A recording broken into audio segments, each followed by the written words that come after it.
வணக்கம் உறவுகளே, சமகாலத்தின் மூலமாக இன்றைக்கும் சந்திக்கிறோம். உரையாடப்படுவதற்கு பல்வேறு விடயங்கள் காணப்படுகின்றன. இன்றைக்கு நாங்கள் உரையாடல்களை நிகழ்த்தப் போகின்ற விடயங்கள் பிள்ளையான் தொடர்பில் ஜனாதிபதி அன்ருகுமார் திசாநாயக் அவர்கள் குறிப்பிட்டிருக்கின்ற விடயங்கள்,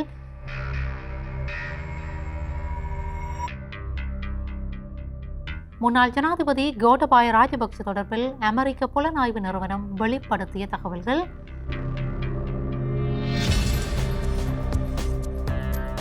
பயங்கரவாத தடைச்சட்ட நீடிப்பு அல்லது பயங்கரவாத தடைச்சட்டம் தொடர்பிலே தமிழ் மக்களுடைய நிலைப்பாடுகள் எவையாக இருக்க போகின்றன. இந்த விடயங்கள் தொடர்பாகத்தான்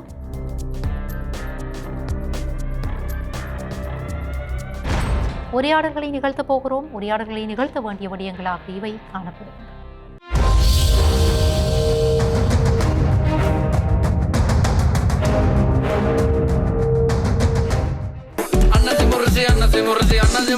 பாட்டி, நீ இப்படி உட்காந்துக்கிறது பார்க்குறப்ப கேவலமா இருக்கு. பிள்ளையான் என்று அழைக்கப்படுகின்ற சிவனேசதுரை கைது செய்யப்பட்டு கடந்த ஏப்ரல் 8ஆம் தேதி கைது செய்யப்பட்டிருந்தார்.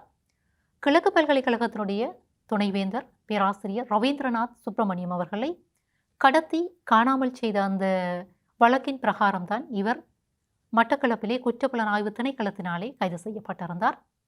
சுமார் ஓராண்டுகள் விளக்கமறியலுக்கு உட்படுத்தப்பட்ட அவர் நேற்றைய தினம் கல்கிசை நீதவான் நீதிமன்றத்திலே ஆஜர்படுத்தப்பட்டிருந்தார், முன்னிலைப்படுத்தப்பட்டிருந்தார். சட்ட வைத்திய அதிகாரியிடம் கையளிக்கப்பட்டிருந்தார். இந்த விடயங்கள் நேற்றைய தினம் பரபரப்பாக பேசப்பட்ட விடயங்கள். ஆனால் கல்கிசை நீதவான் நீதிமன்றம் அவருக்கு ஒரு ஆணையை வழங்கி இருக்கிறது. சட்டமா அதிபருடைய அந்த பணிப்புரைகள், அவருடைய அந்த கருத்துக்கள் பெறப்படுகின்ற வகையிலே பிள்ளையானை மேலும் விளக்கமறியல் வைக்குமாறு கல்கிசை நீதவான் நீதிமன்றத்திலே நீதிபதி உத்தரவிட்டிருக்கிறார். இது பழைய செய்தி. ஆனால் இந்த விடயம் சொல்ல வருகின்ற சில செய்திகள் எங்களுக்கும் பொருத்தமானவையாக, சிந்திக்க வேண்டிய விடயங்களாக காணப்படுகின்றன. அதாவது, பிள்ளையான் கைது செய்யப்பட்டிருப்பது பயங்கரவாத தடை சட்டத்தை பயன்படுத்தி என்பது எங்கள் எல்லோருக்கும் தெரியும். ஆகவே பயங்கரவாத தடை சட்டத்தின் கீழ் கைது செய்யப்பட்டிருக்கின்ற பிள்ளையான் குறித்த சட்டத்தின் கீழ் கைது செய்யப்படாது விட்டிருந்தால் எப்போதோ வழியிலே வந்திருப்பார் என்று சொல்லி மக்கள் உரையாடுகிறார்கள். அரசியல் தரப்பிலே இந்த பேச்சுக்கள் அடிபடுகின்றன.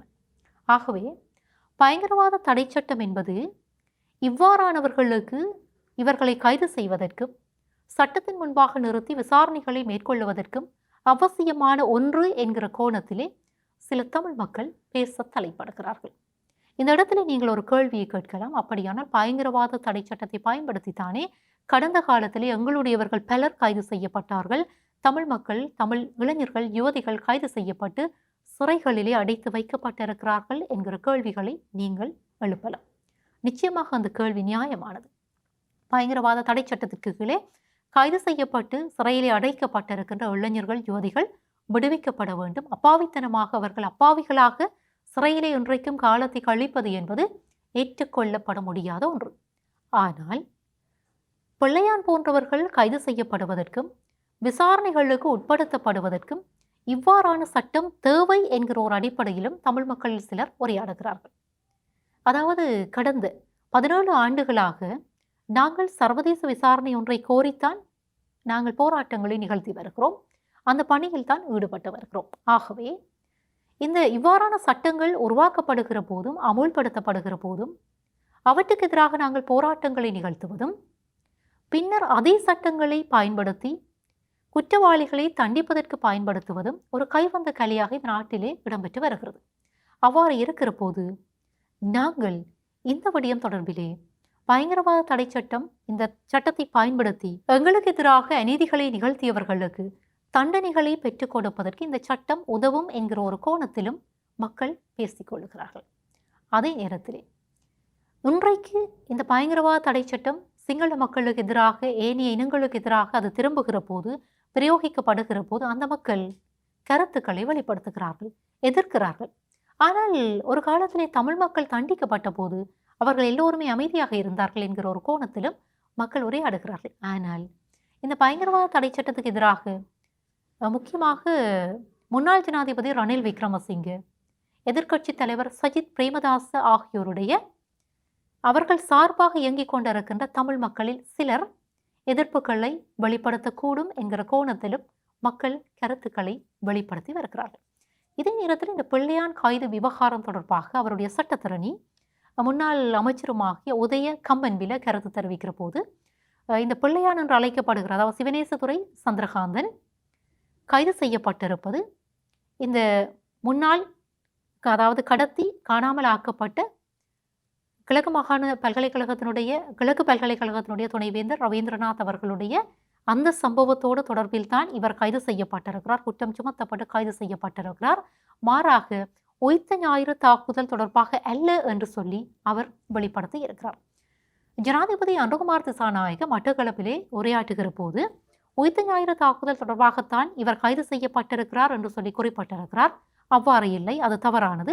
அது மட்டுமன்றி பொது பாதுகாப்பு அமைச்சர் ஆனந்த விஜயபால குறிப்பிடுகிற போது அவரும் நாடாளுமன்றத்திலே சில இடங்களிலே குறிப்பிட்டிருக்கிறாராம்.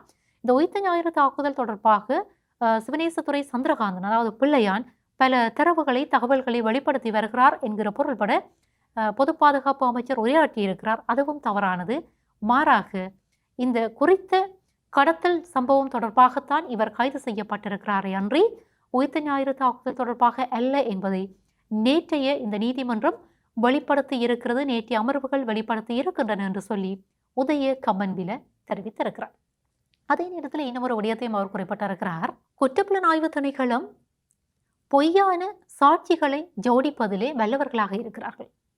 அவ்வாறு அவர்கள் பொய்யான சாட்சிகளை உருவாக்குவதில் வல்லவர்களாக இருக்கிற போது அவர்களுக்கு நாங்கள் குற்றப்புலனாய்வு அதிகாரிகள் என்கிற ஒரு பெயரை கொடுப்பதை விடுத்து அவர்களுக்கு கதாசிரியர்கள் என்கிற பெயரை நாங்கள் சூட்டலாம் என்று சொல்லியும் உதய கம்பன்பில குற்றம் சாட்டி இருக்கிறார். சரி, இவர் ஒருபுறம் குற்றம் சாட்டி இருக்கிறார் என்று சொல்லி சொன்னால் முன்னாள் ஜனாதிபதி கோட்டபாய ராஜபக்ஷ அது மட்டுமன்றி மஹிந்த ராஜபக்ஷர்கள் தொடர்பாகவும் வக்காலத்து வாங்குவது என்று சொல்லி குறிப்பிடுவார்கள்.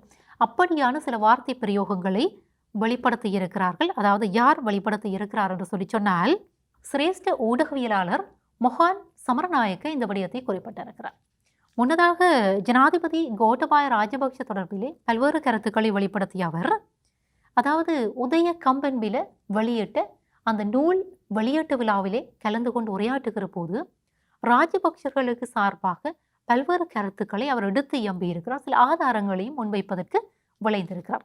அதன் பிரகாரம் அவர் சொல்லுகிறார் அப்படி என்று சொல்லி சொன்னால் இந்த உயிர்த்த ஞாயிறு தாக்குதல் இடம்பெற்றது கோட்டபாய ராஜபக்ஷவை வெற்றி பெற செய்வதற்கும் அவரை ஜனாதிபதி ஆக்குவதற்கும் தான் என்று சொல்லி அசாத் மௌலானா கருத்தை வெளிப்படுத்தி இருக்கிறார். அந்த கருத்தை பொய்ப்பிக்கின்ற வகையிலே சில ஆதாரங்களை தன்னால் வெளிப்படுத்த முடியும் என்று சொல்லி ஒரு சில ஆதாரங்களை அவர் வெளிப்படுத்தி இருக்கிறார். அதாவது முன்னாள் ஜனாதிபதி கோட்டபாய ராஜபக்ஷ இந்த தேர்தலிலே வெற்றி பெறுவார் என்பதை அமெரிக்க புலனாய்வு நிறுவனம் ஒன்று அதாவது ஏற்கனவே அதை கணித்திருக்கிறார். ராஜபக்சர்கள் வெற்றி பெறுவார்கள், கோட்டபாய ராஜபக்ஷ மிக முக்கியமான வெற்றிகளை பெற்றுக்கொள்ளுவார், மிக அதிகமான வெற்றிகளை அவர் பெற்றுக்கொள்ளுவார். அது மட்டுமன்றி இந்த வெற்றியின் காரணமாக அமெரிக்கா இலங்கையோடு ஏற்படுத்தி கொண்டிருக்கின்ற அந்த உறவுகளில் சில மாற்றங்களை ஏற்படுத்த வேண்டும். அதாவது அமெரிக்காவினுடைய இலங்கை தொடர்பான திட்டங்களிலே சில மாற்றங்களை ஏற்படுத்த வேண்டும் என்று சொல்லியும் அந்த நிறுவனம் குறிப்பிட்டிருக்கிறது என்று சொல்லி இந்த உரையிலே சிரேஷ்ட ஊடகவியலாளர் குறிப்பிட்டிருக்கிறார். அது மட்டுமன்றி த லண்டன் ஸ்கூல் ஆஃப் எக்கனாமிக் அதாவது லண்டனிலே அமைந்திருக்கின்ற பொருளியல் கல்லூரியினுடைய சிரேஷ்ட விரிவுரையாளராக கடமையாற்றி வருகின்ற ஒரு இந்தியராகிய ராஜேஷ் வேணுகோபால் என்பவர் ஒரு கட்டுரை ஒன்றை எழுதியிருக்கிறாராம். இந்தியாவின் த வயர் என்று அழைக்கப்படுகின்ற இணையதளத்துக்கு அவர் 2018ஆம் ஆண்டில் ஒரு கட்டுரை ஒன்றை எழுதியிருக்கிறாராம். அந்த கட்டுரையிலே அவர் வெளிப்படுத்தி இருக்கின்ற சில விடயங்களையும் ஆதாரமாக வெளிப்படுத்தி இருக்கிறார். 2018ஆம் ஆண்டு நவம்பர் 9ஆம் தேதி வெளியிடப்பட்ட அந்த கட்டுரையிலே ஐக்கிய தேசிய கட்சியினுடைய பிரபலம் வீழ்ச்சி அடையும் என்று சொல்லியும் எதிர்வருகின்ற தேர்தலிலே ராஜபக்சர்கள் எந்தவிதமான தடைகளுமின்றி வெற்றி வாகை சூடுவார்கள் என்று சொல்லியும் அந்த ஆய்விலே குறிப்பிடப்பட்டிருக்கிறது, அந்த கட்டுரையிலே வெளிப்படுத்தப்பட்டிருக்கிறது. இதன் பிரகாரம் பார்க்கிற போது பல சர்வதேச ஆய்வாளர்கள், சர்வதேச தளங்கள் இந்த வெற்றியை அதாவது கோட்டபாய ராஜபக்சவனுடைய வெற்றியை ஏற்கனவே கணித்திருக்கிறார்கள். அவ்வாறு கணிப்பிடப்பட்ட ஒரு வெற்றியைத்தான் அவர் பெற்றிருக்கிறார். மாறாக ஈஸ்டர் குண்டு தாக்குதல்களை நிகழ்த்தி அவ்வாறான ஒரு வெற்றியை பெற வேண்டிய தேவை இல்லை என்று சொல்லி சிரேஷ்ட ஊடகவியலாளர் கோட்டபாய ராஜபக்சர்களுக்கு துணை நிற்பதற்கு அவர் வந்திருக்கிறார். யார் அந்த ஊடகவியலாளர்கள் என்று சொல்லி சொன்னால் மொஹான் சமரநாயக்க இவர்தான் இவ்வாறான கருத்துக்களை வெளிப்படுத்தி இருக்கிறார். ஆனால் இது எவ்வாறு இருந்தாலும் இந்த உயிர்த்த ஞாயிறு தாக்குதல் தொடர்பாக விசாரணைகள் இடம்பெற்று வருகின்றன என்று சொல்லி அரசு குறிப்பிடுகிறது. உரிய விசாரணைகள் மேற்கொள்ளப்பட்டு உரியவர்கள் தண்டிக்கப்பட வேண்டியது காலத்தினுடைய கட்டாயமாக இருக்கிறது.